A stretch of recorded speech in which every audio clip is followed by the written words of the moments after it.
Ayan guys, ito na ating beef steak na babaunin.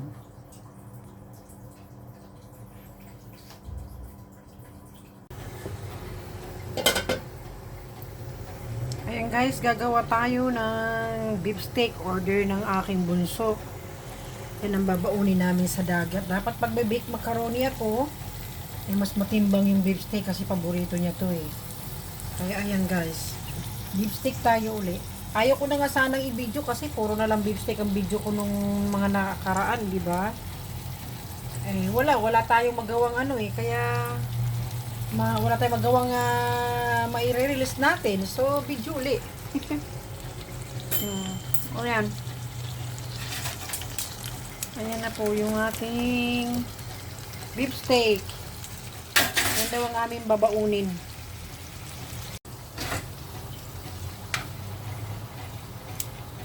Yan, luto na ang ating beef steak guys. Kamu na. Halo muna natin.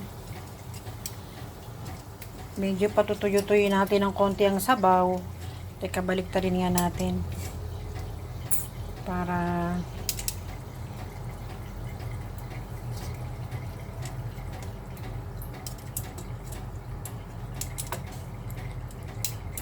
ito lang ang pagkain Pilipino guys na kinakain ng anak ko.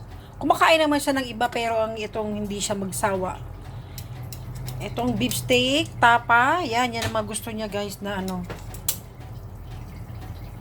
Pero yung mga ibang ulam natin, hindi niya yung type. Yan, papatong na lang natin dito, konting tuyo-tuyo na lang yan. Yan, okay na yan guys.